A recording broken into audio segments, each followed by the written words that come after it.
Imagine if you were trapped on top of a burning wind turbine. In this video, I will describe a chilling tale that unfolded high above the ground where tragedy struck on that ominous day, October 29, 2013. This is the untold story of the Utkinsplat wind turbine disaster. 200 feet above the ground sit hundreds of tons of metal spinning on an engine with the specific goal of generating energy.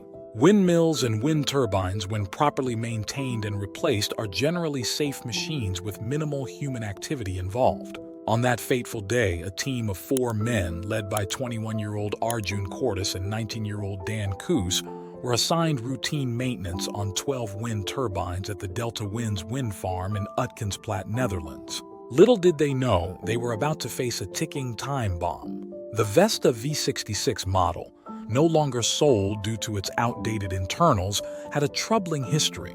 Fires, structural failures, and a clear need for updates or replacements were evident.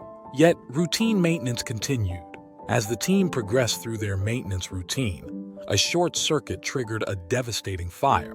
Realizing the danger, the crew made a dash for the main exit, but Arjun and Dan were left trapped on the other side with no means of escape. Authorities faced challenges in their rescue efforts, with witnesses reporting the intense flames and the turbine's height. A large crane was brought in to assist, but time was not on their side. Tragically, Arjun was seen jumping off the top of the mill, and Dan's body was later recovered. The Delta Wind Company expressed condolences, stating that the loss of the 2 colleagues was indescribable and heartbreaking. An investigation revealed the fire resulted from a short circuit, and the company was not deemed criminally responsible. However, it exposed high maintenance costs and a lack of proper training. The incident led to a Dutch political inquiry in 2014, but substantial changes were elusive. 5 years later, safety requirements were re-examined, but Arjun's mother expressed disappointment that no significant measures had been taken.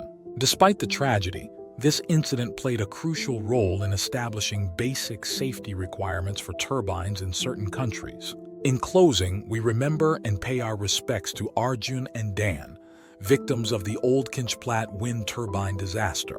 This avoidable tragedy serves as a poignant reminder of the importance of updating and replacing outdated turbines to ensure the safety of those who work tirelessly above the ground.